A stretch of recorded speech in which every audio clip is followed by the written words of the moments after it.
Hello, जय हिंद, नमस्कार दोस्तों। आइए देखते हैं जीके का 30 महत्वपूर्ण प्रश्न, जो कि सभी प्रश्न आपके एग्जाम की दृष्टि से बहुत ज़्यादा महत्वपूर्ण है। इसीलिए सभी प्रश्नों को आपको शुरू से अंतिम तक देखना है और सभी प्रश्न आपको रट के जाना है दोस्तों, क्योंकि इस बार कोई सेटिंग नाम का चीज़ नहीं है। बिहार पुलिस में सभी प्रश्न आपको यहीं से मिलेगा दोस्तों। सभी प्रश्न आपके लिए बहुत ज़्यादा महत्वपूर्ण है। और वीडियो अच्छा लगता है दोस्तों, ज़्यादा ज़्यादा लोगों को शेयर कीजिए और चैनल को सब्सक्राइब कीजिए। आइए शुरू करते हैं। बिहार पुलिस का पहला प्रश्न, सही प्रश्न छपने वाला दोस्तों, इसीलिए सही प्रश्न आपके लिए बहुत ज़्यादा महत्वपूर्ण है। आइए 1 नंबर प्रश्न देखते हैं। पहला प्रश्न है, अल्बुकर्क ने किस से गोवा को प्राप्त किया था। बार बार पूछा जाता है दोस्तों, अल्बुकर्क ने गोवा को किससे प्राप्त किया। सही आंसर है बीजापुर। बीजापुर के जो शासक थे दोस्तों, उससे ही अल्बुकर्क ने गोवा को सबसे पहले प्राप्त किया था। अल्बुकर्क ने किससे गोवा को प्राप्त किया सबसे पहले। सही आंसर है बीजापुर के शासक से। एकदम करेक्ट आंसर आपको याद रखना है। अगला प्रश्न है दोस्तों कि मेहर प्रथा का प्रचलन किस धर्म में है। मेहर प्रथा जो दोस्तों यह किस धर्म में सबसे अधिक प्रचलित है। सही आंसर है मुस्लिम धर्म। मुस्लिम धर्म। मेहर प्रथा का प्रचलन किस धर्म में संबंधित है, किस धर्म में है। सही आंसर है मुस्लिम धर्म। मुस्लिम धर्म करेक्ट आंसर है। अगला प्रश्न है, लूनी नदी मुख्यतः किस राज्य में बहती है। बहुत महत्वपूर्ण प्रश्न है दोस्तों कि लूनी नदी मुख्यतः किस राज्य में बहती है दोस्तों। सही आंसर है राजस्थान। राजस्थान दोस्तों जो है लूनी नदी दोस्तों राजस्थान में बहती है। और यह जो है दोस्तों बहुत महत्वपूर्ण प्रश्न है। लूनी नदी मुख्यतः किस राज्य में बहती है। सही आंसर है राजस्थान। राजस्थान। लूनी नदी मुख्यतः किस राज्य में बहती है। सही आंसर है राजस्थान में। Rajasthan correct answer. अगला प्रश्न है, भारत में वित्त आयोग के सदस्यों की नियुक्ति किसके द्वारा की जाती है। भारत में वित्त आयोग के सदस्यों की नियुक्ति किसके द्वारा की जाती है। सही आंसर है राष्ट्रपति द्वारा। वित्त आयोग की नियुक्ति राष्ट्रपति द्वारा ही किया जाता है, आपको याद रखना है। भारत में वित्त आयोग की नियुक्ति किसके द्वारा किया जाता है दोस्तों। सही आंसर है राष्ट्रपति। राष्ट्रपति की उम्र कितना होता है बनने के लिए। न्यूनतम उम्र दोस्तों 35 वर्ष। 35 वर्ष से अधिक भी उम्र होता है दोस्तों तो वह राष्ट्रपति बन सकता है, यह भी आपको याद रखना है। अगला प्रश्न है कि पांडिचेरी को भारतीय संघ में कब सम्मिलित किया गया। पांडिचेरी दोस्तों फ्रांसीसियों का उपनिवेश था। तो पांडिचेरी को भारतीय संघ में किस वर्ष सम्मिलित किया गया। सही आंसर है दोस्तों 1956। 1956 में पांडिचेरी को भारतीय संघ में शामिल किया गया, आपको यह भी याद रखना है। पुर्तगाली सबसे लास्ट में यहीं से ज्ञात दोस्तों, आपको यह भी याद रखना है। पांडिचेरी को भारतीय संघ में कब सम्मिलित किया गया। सही आंसर है 1956 में। अगला प्रश्न है, गांधी जी ने सर्वप्रथम भारत में सत्याग्रह का प्रयोग कहाँ किया। गांधी जी ने, बहुत महत्वपूर्ण है दोस्तों, सर्वप्रथम भारत में गांधी जी ने सत्याग्रह का प्रयोग कहाँ किया। सही आंसर है चंपारण। चंपारण सत्याग्रह कब हुआ दोस्तों 1917 में। जो भी नया स्टूडेंट है दोस्तों, सही प्रश्न आपको रट के ही जाना है। गांधी जी ने सर्वप्रथम भारत में सत्याग्रह का प्रयोग कहाँ से किया। सही आंसर है चंपारण 1917।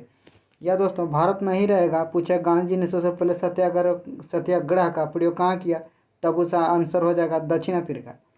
ऐसे दोस्तों भारत में गांधी जी ने सर्वप्रथम सत्याग्रह का प्रयोग किया चंपारण, बिहार में पड़ता है 1917 में करेक्ट आंसर है। अगला प्रश्न देखते हैं, मात्रकों की अंतर्राष्ट्रीय पद्धति एसआई कब से लागू किया गया। मात्रकों की अंतर्राष्ट्रीय पद्धति एसआई पद्धति को कब से लागू किया गया। संसद 1971 में। मात्रकों की अंतर्राष्ट्रीय पद्धति एसआई कब से लागू किया गया। 1971 में करेक्ट आंसर है 1971। आपको याद रखना है दोस्तों, यही क्वेश्चन आपको एग्जाम में आएगा दोस्तों। प्रसिद्ध पुस्तक भारत की खोज किसने लिखा। प्रसिद्ध पुस्तक भारत की खोज किसने लिखा। सेंसर दोस्तों जवाहरलाल नेहरू। प्रसिद्ध पुस्तक भारत की खोज किसके द्वारा लिखा गया। सेंसर है जवाहरलाल नेहरू। अगला प्रश्न है, विश्व में सर्वाधिक ज्वालामुखी किस महासागर के पास स्थित है। विश्व में सर्वाधिक ज्वालामुखी, सबसे अधिक ज्वालामुखी किस महासागर के पास स्थित। सेंसर है प्रशांत महासागर। विश्व में सर्वाधिक ज्वालामुखी किस महासागर के पास स्थित। सेंसर है प्रशांत महासागर। अगला प्रश्न है दोस्तों कि एशिया महाद्वीप का सबसे बड़ा द्वीप कौन सा। बहुत महत्वपूर्ण प्रश्न है। एशिया महाद्वीप का सबसे बड़ा द्वीप कौन सा। सेंसर है बोर्नियो द्वीप। बोर्नियो द्वीप एकदम करेक्ट आंसर। एशिया महाद्वीप का सबसे बड़ा द्वीप कौन सा है, बोर्नियो। एशिया महाद्वीप का सबसे बड़ा देश पूछेगा चीन दोस्तों। एशिया महाद्वीप का सबसे छोटा देश है मालदीव, आपको यह भी याद रखना है। मालदीव सबसे छोटा देश है एशिया का, सबसे बड़ा देश है चीन। एशिया महाद्वीप का सबसे बड़ा द्वीप पूछेगा तब हो जाएगा बोर्नियो द्वीप, एकदम करेक्ट आंसर आपको याद रखना है। अगला प्रश्न 11 नंबर, राज्य पुनर्गठन आयोग के अध्यक्ष कौन थे। राज्य पुनर्गठन आयोग के अध्यक्ष कौन थे दोस्तों। आंसर है फजल अली। राज्य पुनर्गठन आयोग का अध्यक्ष किसे बनाया गया था। आंसर है फजल अली। अगला प्रश्न है प्लासी का युद्ध कब हुआ दोस्तों।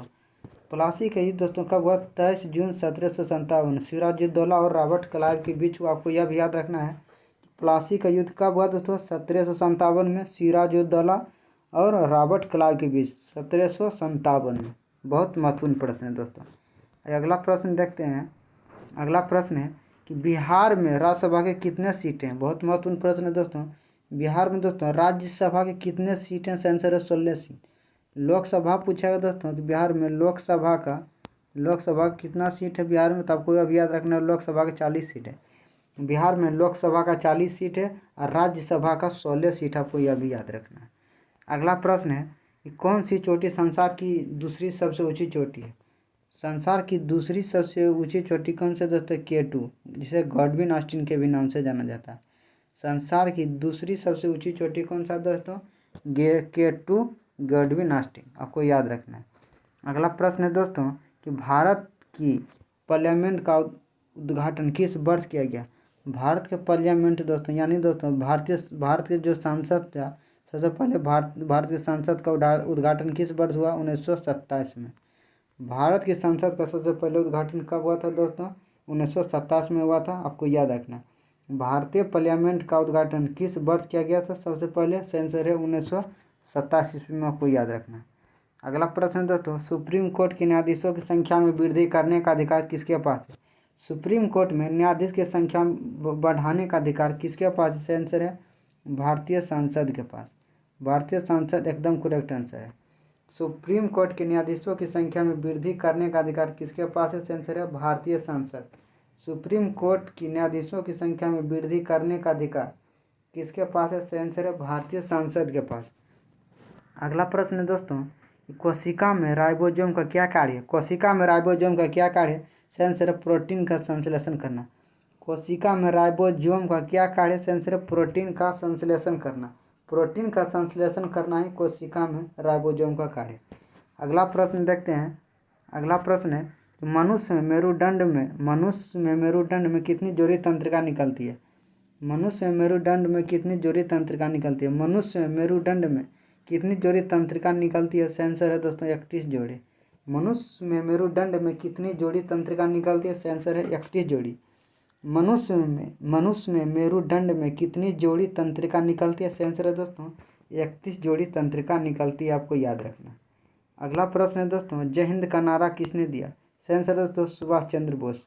जय हिंद का नारा किसने दिया दोस्तों, सुभाष चंद्र बोस, आपको याद रखना दोस्तों सुभाष चंद्र बोस द्वारा दिया गया जय हिंद का नारा। बहुत कन्फ्यूजन वाला प्रश्न है दोस्तों, जय हिंद का नारा किसने दिया, आंसर है सुभाष चंद्र बोस। अगला प्रश्न है कनाडी जलधारा किस महासागर की जलधारा। बहुत महत्वपूर्ण प्रश्न है दोस्तों। कनाडी जलधारा से भी क्वेश्चन पूछा जाता है दोस्तों, इसलिए आपको याद रखना है। कनाडी जलधारा किस महासागर का दोस्तों, आंसर अटलांटिक महासागर। अटलांटिक महासागर का ठंडी जलधारा है। कनाडी कैसे जलधारा दोस्तों, यह ठंडी जलधारा है। किस महासागर का, अटलांटिक महासागर। अटलांटिक महासागर कनाडी जलधारा किस महासागर का, आंसर है अटलांटिक महासागर की ठंडी जलधारा है। ठंडी जलधारा कनाडी कैसी जलधारा है, आपको बताना है, ठंडी जलधारा है और यह अटलांटिक महासागर की जलधारा है। अगला प्रश्न देखते हैं मूल रूप से भारतीय संविधान में कितने भाग थे। मूल रूप से भारतीय संविधान में दोस्तों 22 भाग थे, लेकिन वर्तमान में अब 25 भाग है, आपको यह भी याद रखना है। मूल रूप से भारतीय संविधान में कितने भाग थे, आंसर है 22 भाग, वर्तमान में 25 भाग है, आपको यह भी याद रखना है। अगला प्रश्न है नालंदा विश्वविद्यालय के संस्थापक कौन थे।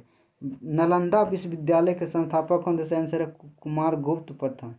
नालंदा विश्वविद्यालय के संस्थापक कौन थे दोस्तों, आंसर है कुमारगुप्त प्रथम, आपको याद रखना है। नालंदा विश्वविद्यालय के संस्थापक कौन थे, कुमारगुप्त प्रथम। ये कहाँ दोस्तों, यह बिहार में, आपको यह भी याद रखना है।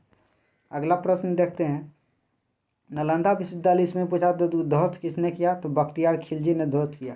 नालंदा विश्वविद्यालय को किसने ध्वस्त किया, इसका आंसर हो जाएगा दोस्तों बख्तियार खिलजी, आपको यह भी याद रखना। कौन ध्वस्त किया, बख्तियार खिलजी, लिख लीजिए दोस्तों।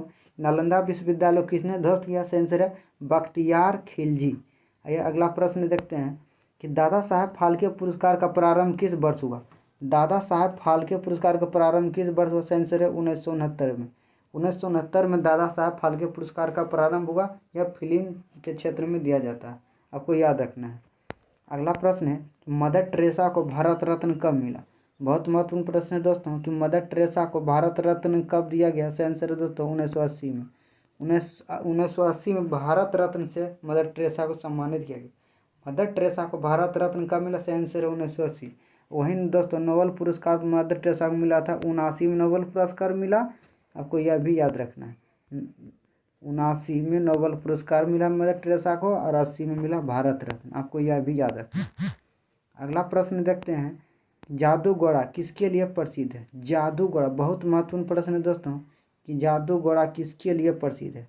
जादूगोड़ा किसके लिए प्रसिद्ध है? सही आंसर है दोस्तों यूरेनियम के लिए। जादूगोड़ा जो दोस्तों यूरेनियम के खान के लिए प्रसिद्ध, आपको याद रखना है। जादूगोड़ा किसके लिए प्रसिद्ध है? सही आंसर है यूरेनियम खान के लिए। अगला प्रश्न देखते हैं, जयसम्मत झील किस राज्य में? बहुत महत्वपूर्ण प्रश्न है दोस्तों, जयसम्मत झील किस राज्य में? सही आंसर है दोस्तों राजस्थान। राजस्थान। जयसम्मत झील किस राज्य में स्थित है? सही आंसर दोस्तों यह राजस्थान में, आपको याद रखना है। अगला प्रश्न है कि पाहुल प्रणाली की शुरुआत किसने किया था? पाहुल प्रणाली का शुरुआत किसने किया था दोस्तों? सही आंसर है गुरु गोविंद सिंह। गुरु गोविंद सिंह। पाहुल प्रणाली की शुरुआत किसने किया था? सही आंसर है गुरु गोविंद सिंह। गुरु गोविंद सिंह दोस्तों सिख धर्म के 10वें गुरु थे, आपको यह भी याद रखना है। गुरु गोविंद सिंह सिख धर्म के 10वें गुरु थे और सिख धर्म के प्रथम गुरु गुरु नानक देव थे। गुरु गोविंद सिंह का जन्म कहाँ हुआ था दोस्तों? तो अपना पटना साहिब में हुआ था, आपको यह भी याद रखना है। आइए अगला प्रश्न देखते हैं। अगला प्रश्न है कि हिलती मीनार कहाँ स्थित है? हिलती मीनार कहाँ स्थित है? सही आंसर दोस्तों अहमदाबाद। अहमदाबाद दोस्तों गुजरात में पड़ता है, आपको यह याद रखना है। हिलती मीनार कहाँ स्थित है दोस्तों? सही आंसर अहमदाबाद। हिलती मीनार कहाँ है? अहमदाबाद में। अगला प्रश्न है, सिकंदर के सेनापति कौन थे? बहुत महत्वपूर्ण प्रश्न दोस्तों, सिकंदर के सेनापति कौन थे? इसका सही आंसर है दोस्तों सेल्यूकस निकेटर। सिकंदर के सेनापति कौन थे दोस्तों? सही आंसर है सेल्यूकस निकेटर। सिकंदर के सेनापति कौन थे? Seleucus Nicator. सिकंदर के सेनापति कौन थे? सही आंसर है सेल्यूकस निकेटर। सेल्यूकस निकेटर, आपको याद रखना है दोस्तों, बहुत महत्वपूर्ण प्रश्न है। अगला प्रश्न देखते हैं, एलिफेंटा गुफा बहुत महत्वपूर्ण प्रश्न है दोस्तों, बहुत ज़्यादा महत्वपूर्ण। जितना भी आई मारिएगा दोस्तों उतना कम है। दोस्तों वीडियो का अच्छा लगता है ज़्यादा लोगों को शेयर कीजिए और चैनल को सब्सक्राइब कीजिए दोस्तों। एलिफेंटा गुफा कहाँ स्थित है दोस्तों? सही आंसर है दोस्तों महाराष्ट्र में। ये क्वेश्चन से पूछा जाता है दोस्तों एलिफेंटा दर्रा। एलिफेंटा दर्रा से पूछेगा दोस्तों तब उसका आंसर हो जाएगा श्रीलंका। एलिफेंटा दर्रा पूछेगा दोस्तों तब उसका आंसर हो जाएगा श्रीलंका। आपको ध्यान रखना है कि एलिफेंटा दर्रा पूछेगा तब उसका आंसर श्रीलंका हो जाएगा। लेकिन आप पूछ रहा है कि एलिफेंटा गुफा कहाँ, तब इसका आंसर है मुंबई महाराष्ट्र। एकदम करेक्ट आंसर है। एलिफेंटा गुफा कहाँ दोस्तों? सही आंसर है महाराष्ट्र में। एलिफेंटा का गुफा कहाँ है? महाराष्ट्र में। आपको याद रखना है। सही प्रश्न बिहार पुलिस में आने वाला है दोस्तों, इसलिए सही प्रश्न को आपको रट के जाना है। वीडियो अच्छा लगता है दोस्तों ज़्यादा लोग को शेयर कीजिए और चैनल को सब्सक्राइब कीजिए। मिलते हैं अगले वीडियो में, तब तक के लिए जय हिंद, नमस्कार दोस्तों।